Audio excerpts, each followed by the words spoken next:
Hello, I'm Colleen Garry, and I'm very proud to say that I am your state representative. For those of you who don't know me, I'm a lifelong resident of this district, which includes the towns of Dracut and Tyngsborough. I've lived in Dracut my entire life. I spent my early years on Bouchard Avenue in the Collinsville section of town, and when my grandmother passed away, we moved to the Burke family home on Chapman Street in Dracut Center. I'm the fourth generation of my family to live in this house. I was raised by my wonderful parents, Martin and Mary Garry. My dad was principal of Dracut High School when I was born. He continued to serve the children of Dracut as principal and then as assistant superintendent of the Dracut Public Schools until his retirement in 1989. His career of helping others continued as he was a substance abuse counselor and then as principal of St. Michael's School in Lowell. My mom was a teacher in Dracut and became a stay-at-home mom when I was born. She stayed involved in our community by teaching CCD and being a Girl Scout leader. When we were older, she went back into teaching in Dracut. My sisters, Maureen Reardon and Kathleen Garry Duran, are both educators as well. We all learned so much from my parents. They may not have been wealthy financially or property-wise, but they were wealthy in values, friendships, and had satisfaction that they met their lives' goals of helping others. As you can see, my family's commitment to public education was instilled in us our entire lives, as was public service. I was very proud of my family and their commitment to serving their community. My parents were great role models for me, and I want to be a great role model for my nieces, Molly and Katie. As to my own education, I attended the Dracut Public Schools and graduated from Dracut High School as a member of the class of 1980. I went on to graduate from what was then the University of Lowell, now the University of Massachusetts at Lowell, with a bachelor's degree in biological science. While attending Lowell, I worked 30 to 40 hours a week as a clerical staff person at the Leahy Eye Clinic in downtown Lowell. After graduation, I volunteered in many activities. Since I had received a Dracut Scholarship Foundation scholarship when I graduated from Dracut High, I volunteered at the annual telethon. I was then asked to join the foundation board of directors. I served for several years and was president for 3 years. Being president and hosting the telethon was a wonderful experience, and I was very honored to be president, as my dad had been in the 1960s. I was also active in the first Dracut Lioness Club, serving as their second president. The Lioness Club was formed when the Lions Club would only accept men. Eventually, I was active in the Lions Club as well when women were allowed. I've been a member of the Dracut Rotary Club and enjoyed serving the community in that capacity as well. Because of my parents' example, I was interested in serving the public. I decided to volunteer on a local campaign that was happening in the fall of 1984. I worked on the re-election campaign of then State Representative John Cox. He won the election, and in November of 1985, John asked me to be his legislative aide at the State House. I was honored and excited to be able to work full-time on behalf of my hometown and my neighbors. I began my position on January 1st, 1986, and served for 8 years.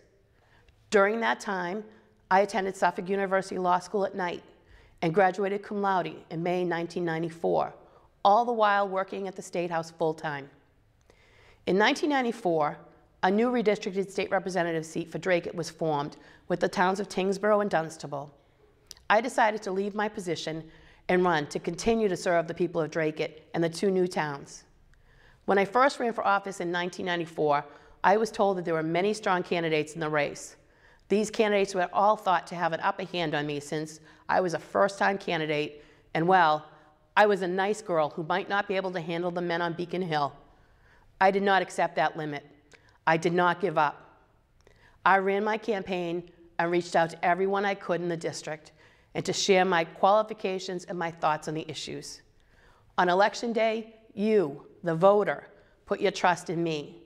And for the past 18 years, I have worked very hard to keep that trust.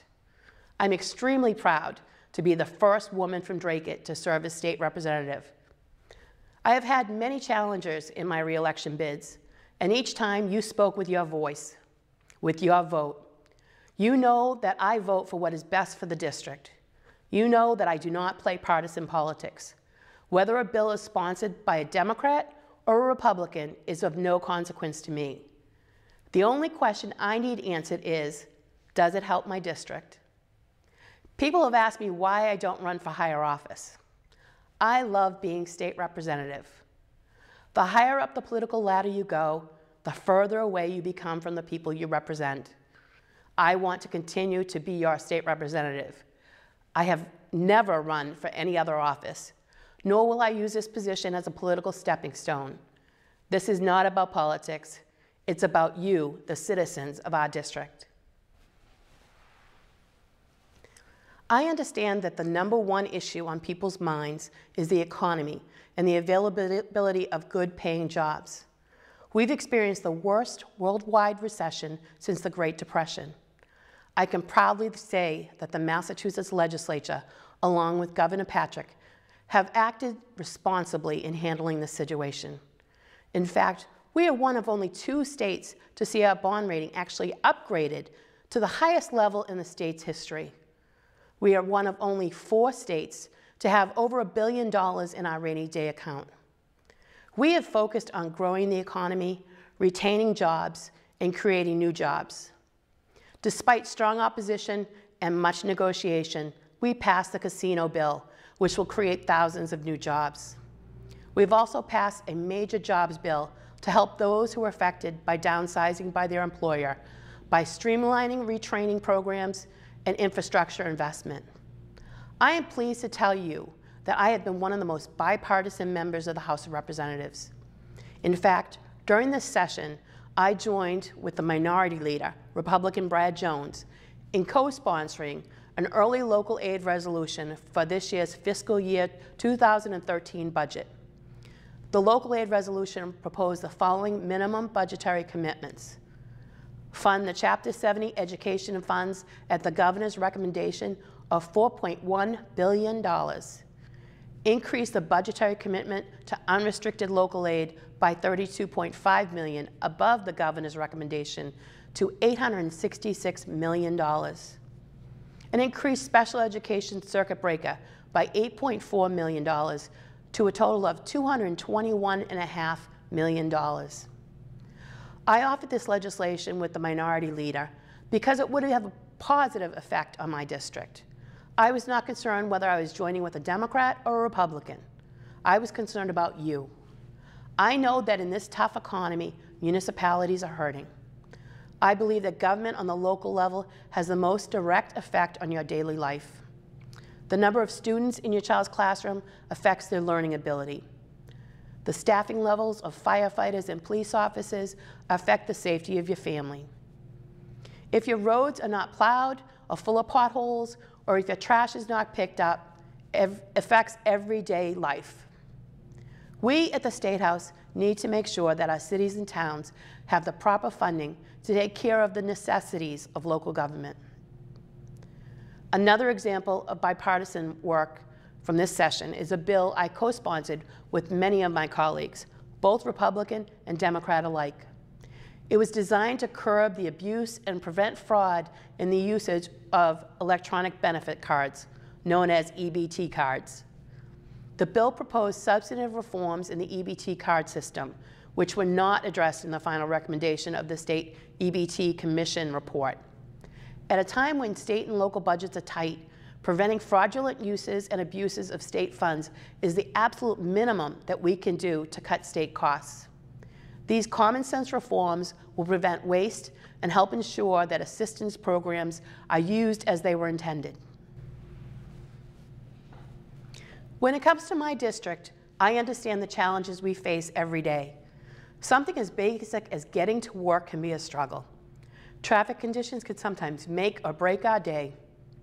According to the United States Census, from the time that I began my first term as your state representative, Dracut has realized an almost 20% increase in people driving alone to work. And Tyngsborough has realized an over 34% increase in people driving alone to work. And both Dracut and Tyngsborough have realized more than a 60% increase in people traveling more than 45 minutes to get to work. Clearly, there are more people on our roads, and as you all know, some of our town roads were not meant or designed to handle the type of traffic they now see. One of the major issues Draken and Tyngsborough faced when I first came into office was the dilapidated Tyngsborough Bridge and the antiquated design of the roadways that lead to that bridge. I put this issue at the top of my priority list. In a time when most cities and towns in Massachusetts face much needed bridge and road work, and these construction funds were in high demand, I, along with my then colleague in the Senate, Senator Steve Panchatakis, were able to get these projects funded. The project started with the building of a temporary bridge, which began in spring of 2003 and ended in fall of 2007. This was a $4.5 million project. This was very important because without the temporary bridge, the town of Tyngsborough would have been separated into two, creating not only traffic issues, but major public safety concerns and increased costs for town services. After the temporary bridge was opened, the reconstruction of the old bridge began in 2009. The bridge was reopened on September 11, 2012, and the removal of the temporary bridge will be completed in the spring of 2013. This was a $17 million project. Along with the bridge projects came a project that included major improvements to the design of the roadways that lead to the bridge. The relocation of Potaka Boulevard and other connecting roads began in spring of 2011 and is anticipated to end this coming winter. This was an additional $4.6 million project. Other road work like resurfacing and related work on Potaka Boulevard and other connecting roads began in winter of 2011 and ends this coming spring. This is a $2 million project. All told, $28.1 million of state construction funds will have been spent for these needed projects in Tyngsborough and will benefit everyone in the area. In Dracut, we have also seen the state-funded road work done, which includes the completion of the Lakeview Avenue improvements of $2.7 million. The Elganowski Square intersection of Broadway, Wheeler, and Jones Streets, $500,000. The beginning of road work on Arlington Street from Broadway to Methuen Street, $6.6 million. And Senator Feingold and I have gotten the state's commitment for $2 million for Nashua road work. Another project that I'm very happy to say I was successful in bringing state funding into the district was the Draken High School Renovation and Addition project. We all know the great work the parent organization, the Friends of the New DHS, did in organizing the Get Out the Vote campaign for the high school project. If it wasn't for the work of this group, this project may not have been passed. But even before we got to that phase, the feasibility study was the portion of the project that got the state to commit to the funding for the high school. Being a graduate of Dracut High School, I had a unique understanding of the need for the school's renovation. Former State Senator Sue Tucker and I had worked with school officials to convince the Mass School Building Authority of the strong need of our community. We kept communications lines open with the MSBA, and our work resulted in Dracut receiving an MSBA grant in the amount of $34.7 million. Having just broken ground, we can now look forward to an updated, affordable, and energy-efficient high school building for our children in Dracut. While I may be from Dracut, I have thoroughly enjoyed serving the people of Tyngsborough as well. I've been most grateful for the warm hospitality and acceptance by your community. I have enjoyed working with the many board members and community volunteers who keep Tyngsborough prospering. Supporting community organizations like the Tyngsborough Scholarship Trust, the Education Foundation of Tyngsborough, the Tyngsborough-Dunstable Rotary and Lions Clubs, Tyngsborough Athletics, and the drama programs have become a part of my life. As you all should know, I am a full-time legislator. I also have a part-time law practice, which I schedule around all of my legislative responsibilities. This law practice allows me to see how the laws and proposals would actually affect the everyday lives of people. It also enables me to assist constituents as well. Despite my part-time practice, I consistently make sure that your voice at the State House is heard. There are literally hundreds of roll call votes each session.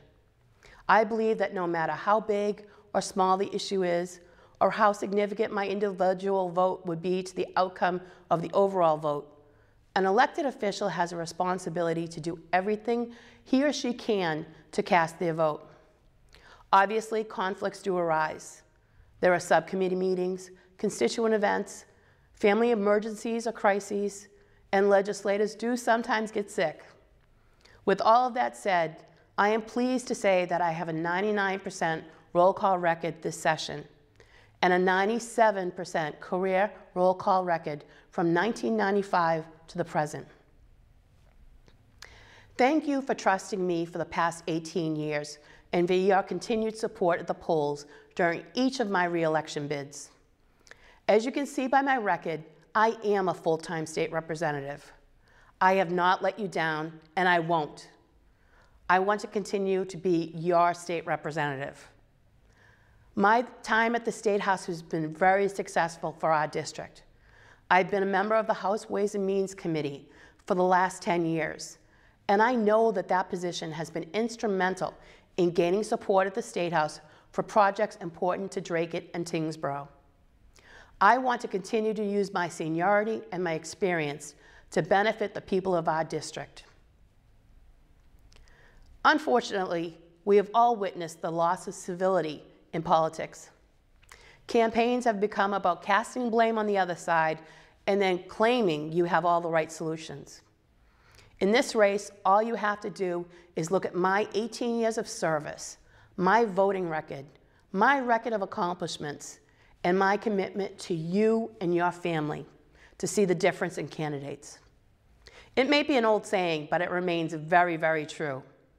Actions do speak louder than words. If you have any questions about my voting record or my stance on any issue, please contact me at repcolleengarry@aol.com, and I will be sure to get back to you promptly.